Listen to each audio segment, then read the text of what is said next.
52 અઠવાડિયા અને 52 આદતો જે બદલશે તમારું જીવન. દર અઠવાડિયે હેપીએસ્ટ હેલ્થ પર અમે એક આદત વિશે વાત કરીશું.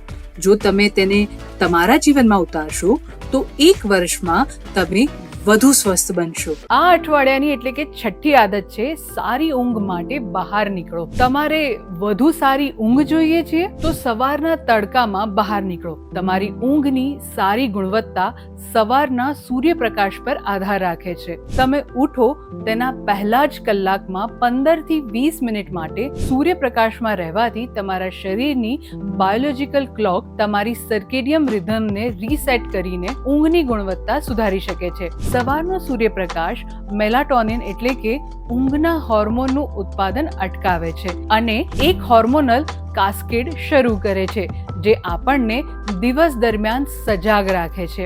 વાદળછાયા દિવસોમાં પણ 15 થી 20 મિનિટ માટે બહાર રહેવાથી આપણને મદદ મળે છે. સતત સૂર્યપ્રકાશના સંપર્કમાં રહેવાથી તમારા શરીરને લગભગ 12 થી 14 કલાક પછી મેલાટોનિન ઉત્પન્ન કરવામાં મદદ મળે છે જે તમને આરામદાયક ઊંઘ માટે તૈયાર કરે છે. જો તમારી આસપાસ સૂર્યપ્રકાશ નથી તો તમે કૃત્રિમ તેજસ્વી પ્રકાશની પણ મદદ લઈ શકો છો, ખાસ કરીને નાઇટ શિફ્ટમાં કામ કરતા લોકો માટે. આજે એક બોનસ ટીપ પણ છે. તમે સૂર્યાસ્તમાં પણ બહાર નીકળો. તે તમારા શરીરને હળવાશથી સંકેત આપે છે કે ટૂંક સમયમાં સૂવાનો સમય થઈ ગયો છે. આથી રાત્રે સારી ઊંઘ માટે સૂર્યપ્રકાશનો જરૂરથી લાભ લો. અને જો તમને આ વિડીયો ઇન્ટરેસ્ટિંગ લાગ્યો હોય તો અમને કમેન્ટ કરીને જરૂરથી જણાવજો અને આવા જ ઇન્ટરેસ્ટિંગ વિડીયો જોવા માટે હેપીએસ્ટ હેલ્થ ગુજરાતીને ફોલો કરો.